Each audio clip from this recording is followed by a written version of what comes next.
truth be told, you have a really good feeling right now that there's absolutely no way this is all going to backfire disastrously. Meanwhile, deep beneath the earth, necromancers? Miles away, in the deep underground, a man composes a letter. Typically, his letters are signed with a single initial, D. This letter, however, is much different from his usual correspondence. This letter, he feels, warrants his full name. Enter name. Dmitri Argolf. You are now Dmitri Argolf. You are composing a letter of heartfelt apology. Oh, I think I know this guy. I think I know I don't know this guy, never mind. While on lookout duty last night, a young Khajiit woman tackled you from out of nowhere, declaring that she was and wouldn't take no for an answer. After determining she was absolutely no threat whatsoever, you did what any man in your position would do. You gave her a ride home and had a activity with a skeleton in her. Yet afterwards, as you rode back to Garla's Agia, you couldn't help but feel guilty. You had taken advantage of her. You wouldn't have even considered it if not for her Argonian friend's tearful resistance that Katia was not always like this. You may be a servant to an unholy lich seeking a world domination, but you still don't believe people should be forced into doing things against their will. At least unless you kill them first. Anything else would be morally wrong. And with this in mind, you have written a more comprehensive letter to the Khajiit. You explain your mistake and offer to make it up to her however you can. Maybe you'll send it with a pouch of gold or a couple Welkind stones as a goodwill offering. Actually, you recall her saying that she would one day stop being a drunk and become the best wizard ever. Perhaps she'd like to become your apprentice. You're sure the other guys would brighten up. Perhaps she'd like to become your apprentice. You're sure the other guys would brighten up to her if it means adding one more to the Worm King's followers. Oh, those cats are gonna become zombies. Then again, if you took on a Khajiit apprentice, the other necromancers here might start thinking you have a cat thing. Ah. Contemplate offering.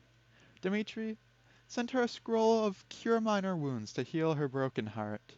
Why not include a scroll of summoned skeletons as well? Ah, both very good ideas. Is this No, this isn't Capital Stranger, is it? No. No. It's been a while since I've seen him, though. What should his voice be? It seems like he's gonna be somewhat major. I've kind of got like a half voice for the characters, but I'm not a good voice actor, so I've been trying to at least make them differentiatable. I still don't really have one for Quillweave, which I should definitely get. He's a high elf or half elf? Are there half elves in Oblivion? I don't remember. Um, we'll just go with normal voice for now. We don't know how long he's going to be around. Any aspiring spellcaster can benefit from a few good scrolls. These ones were just collecting dust anyways, since you know both spells by heart. Still, weak scrolls are not a very substantial goodwill offering on their own. You should probably send her something else as well. Also send her a human heart, hollow it out and fill it with candy. Cats love hearts and candy. Language, sir. Nonetheless, you have heard that women appreciate hearts filled with chocolates. Then again, you don't exactly have any human hearts available. Most people don't know this, but intact human hearts are notoriously difficult to extract. It's nothing at all like those Dremora hearts, which you can just sort of pop out with a spoon. Giving her a Dremora heart might send the wrong message. You're not entirely sure what message it would send, but it's probably the wrong one. Dmitri, send her some gold and that mortar and pestle. Alchemy is also very useful to all wizards. Thoughtful, but sadly not an option. This is the one mortar you have, and you use it on a regular basis. These days it's not like a necromancer can just swing by the Mages Guild to get new alchemy equipment. Dmitri, send her one of your cats. Girls love cats, right? And since she's a cat, she should like it even more, shouldn't she? What? No, you refuse. Well, you don't doubt the Khajiit's responsibility as a pet owner, you are planning to ask Barrelorn to deliver this letter for you. You've seen how that elf treats his pet rats, and you expect he would act no differently towards one of your kittens. He probably doesn't even know what cats eat. I don't think you know what cats eat either. Well, I mean, technically you are feeding them the right stuff, but like, never mind. Why don't you mix up a gift basket of several restore health slash magicka slash fatigue potions? The simpler ones aren't too hard to brew, and any adventurer worth his or her weight in septims would never turn down such a practical and thoughtful present. Now that's something you can work with. You already have a decent selection of potions. You think you even have a basket in the other room. You easily could put together a thoughtful assortment, specifically tailored to an aspirant mage. You could even pack the empty space with the rare alchemy ingredients, in case workcraft is something she wants to look into. 2 potions of spell resistance, 1 potion of healing, and 3 potions to restore her magicka. You wish you could include one to fortify her overall magicka reserve, but you simply don't have the stuff to make it. Your friend Landorumil Landorumil prohibits certain ingredients from entering these runes. Among them, ginseng, nightshade, hyacinth, nectar, and ginkgo leaves. The exact things you need, in other words. Now that you think about it, you're not sure it's appropriate to send a bunch of bottles to someone who is possibly an alcoholic. There's also a good chance that 1 or 2 of the bottles would get damaged in transit. Still, the gift basket is definitely the best idea you've had. Inspect your chest for better gift materials. No, no, not that chest, the one on the floor. Well, this robe was the first thing she went for when you met, but she didn't seem to care for it much. No, no, not your chest, the chest in the corner, that's what I said. Ah, your treasure chest, that makes a lot more sense. You call it your treasure chest. Anyways, it's actually just full of old trinkets from earlier on in your career. You really should have pawned them off by now, but they all carry a bit of sentimental value. But you could see yourself parting with one here, for the sake of an apology. Let's see what you've got. Your old ring of fire walking. It's an ordinary brass ring with pretty basic fire resistance on it. Back when you were starting out with a bad habit of burning yourself with your own spells, this ring is probably all that kept you from just giving up.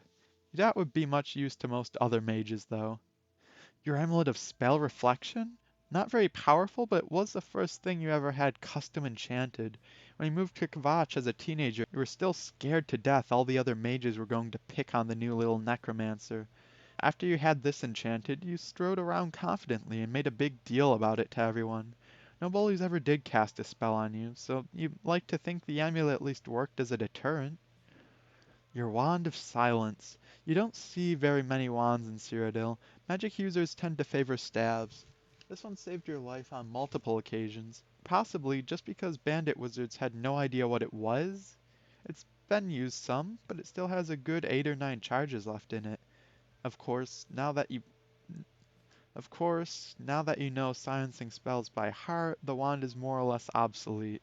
Someone with a habit of angering the wrong person could probably find it very valuable, though. And Mr. Scruffles, the first cat you ever owned. You just keep him in the chest because he doesn't really get along with the other cats. Not a chance in heck you're giving the Scruffmeister away to anyone, ever, even death. However, one of your old magic items, or a gift basket, would be perfect to send with the letter. Showering her with gifts might give the wrong message, so you think you'll just pick one of the 4.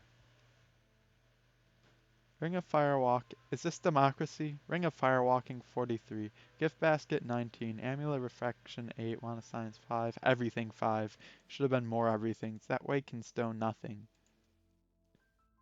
You should send the ring, but make sure to attach a friendship diamond to it so she doesn't get the wrong idea. Oh my gosh, you did it. After thinking it over, you decide to send the ring. It's small enough that it won't get damaged during delivery, and is useful enough that she'll probably appreciate it. At the very least, it may protect her if she's ever accousted by a hostile mage, and it's not like giving her a ring will cause any problems. You compose a brief postscript describing the ring's powers and the impact it had on your magic career. You also explain that she can send a reply to you via Ballalorn if she wishes. Mention that you really wouldn't mind meeting her again, as a friend, apprentice, or maybe more. Ah, this is like doctor handwriting. Little as it may be to you, as with hope to something, cat. And then the ring. Of course, it would be awfully creepy if she saw the ring and thought you were proposing to her after a one-night stand. You attach a small friendship diamond to the ring just to make sure she doesn't get the wrong idea. That would be awkward. See, the cat knows what's up. You can see its eyes bugging out there. At least you're pretty sure diamonds signify friendship. You don't have much experience when it comes to relationships or associated symbols. I really hope she likes it though. Even if she doesn't want to become your apprentice, perhaps you can still provide tips on how to learn magic alone. So now we know that you have you have, in fact, studied in Kavach. Surely you still know some people there. Surely you were not completely without friends. Surely one of your old comrades would be willing to take on an enthusiastic young Khajiit apprentice. What? At the Mages Guild? The Mages Guild is nothing but a cesspool of closed-minded simpletons, with no appreciation for the oldest and most revered art. The thing they call a Kavach Guild Hall? Nothing but a bunch of traitors. Well, okay, that's a pretty blatant exaggeration, but you still don't want to endorse the organization anymore, given its latest stance on your profession. One day you'll show them that necromancy isn't too dangerous to support, even if you have to show it to their magically reanimated corpses. That's just a long-term goal. Right now you have to send this letter. You put Scruffles back in the box and seal your envelope. Barrelorn usually drops by a couple times a week. You're not sure whether he's here right now. Dmitri, be Katia. Dmitri, be Katia. I mean, be Dmitri pretending to be Katia. Read your own letter and react to it as you expect Katia would. Oh wow, I never expected to hear from this guy again. Nor did I expect him to remember my interest in the magical arts. I'm pleasantly surprised by his ordinary friendly gesture. Maybe he's not so bad a person after all. Yes, yes, everything seems in order here. Dmitri, check to see if Barrelorn is here right now. You head towards the entrance to look for Barrelorn. If he's not here, whoever is on guard duty should at least have some idea when he's coming. Oh, great. It's Landoromil. Landoromil turns to greet you. Hey, Dmitri! I have a riddle for you. What's a necromancer named Dmitri and has a threesome with a skeleton rather than his best elf friend? I already explained this, you tell Landoromil. I just find the whole idea of coupling involving more than two living people a bit weird. God, Dmitri, you're such a prude. If anyone else was on guard duty last night, we all would have been in that. You're the worst guard. You ignore Landromil's verbal assault and change the topics. Is Barrelorn here? I need him to run an errand from me when he gets back into town. I haven't seen him yet, Landrum answers. He's probably coming from that time tomorrow. Wait. You're holding a letter. I can see that's the kind of thing you're holding in your hand. You're sending a letter to that sheet, aren't you? Oh, you're organizing more escapades no one else is invited to, aren't you? That is a thing you are doing, isn't it, Dmitri? Dude, take a chill pill. You tell Landramil, yes, I'm sending the letter to the Khajiit from last night. No, there are no escapades involved, among other things. She mentioned an interest in magic, so I'm offering a position as my apprentice. Completely platonic. I'm even sending her a friendship ring to signify how completely platonic it is. At least you're pretty sure that's what a diamond ring signifies. Dmitri, whoa, hold on for a second. You're trying to enter a platonic relationship with a Khajiit whom you seem to be fond of. At least one of your necromancer buds is extremely disapproving of this. Necromancers, in all fairness, not all of them, have a tendency to kill things of which they disapprove. Do you really want to bring Katia into a situation that may very well be dangerous for her?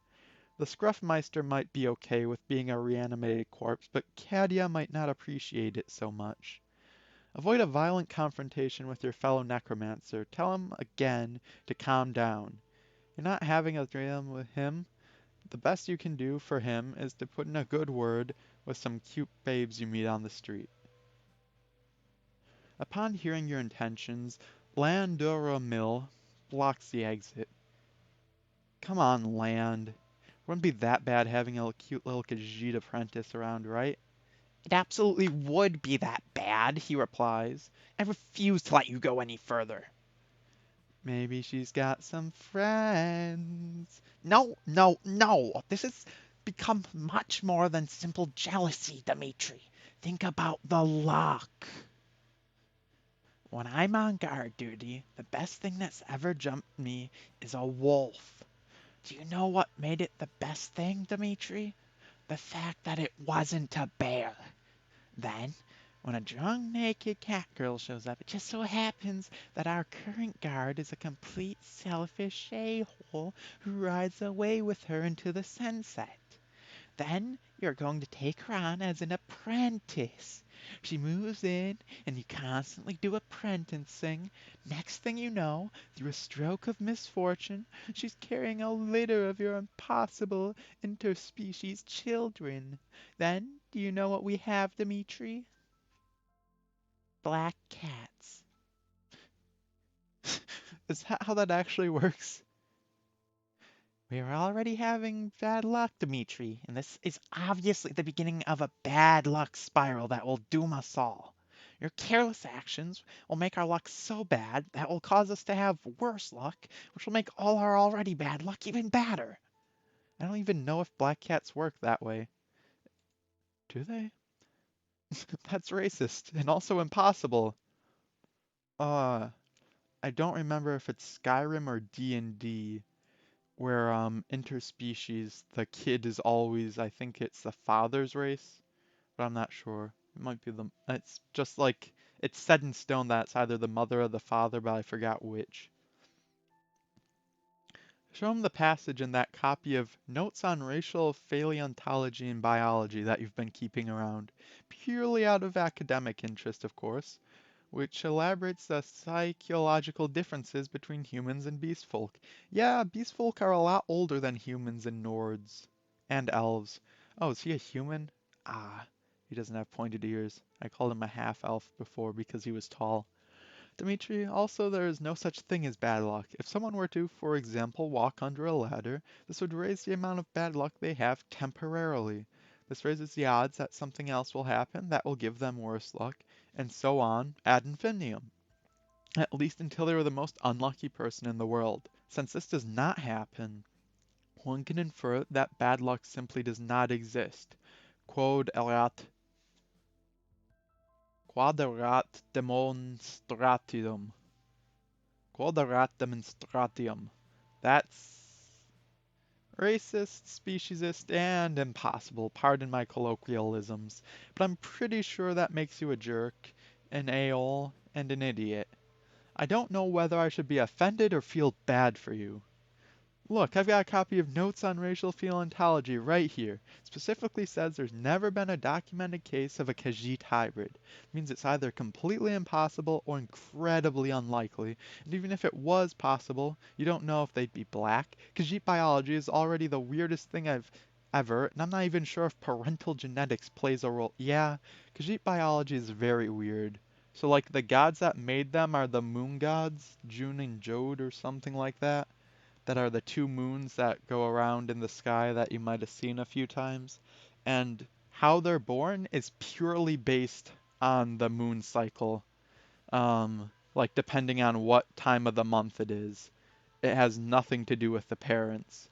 You might get like some slight appearance alterations from your parents, like, oh, your mom was a brown cat and your dad was black, then you might you're probably going to be a darker colored cat, but that has nothing to do with how you actually end up looking. Even if black cats did happen, luck doesn't compound. Sometimes people have good luck and then it goes away. Sometimes people have bad luck and then it goes away. Bad luck doesn't constantly cause itself to worsen any more than good luck causes itself to get even better. If that happened, everyone who has the slightest bit of good luck would suddenly have all the luck. And everybody who has the slightest bit of bad luck would be miserable forever. That's ridiculous. Someone having bad luck doesn't mean they'll have even more bad luck. It's like someone having good luck doesn't mean they're gonna have even more good luck.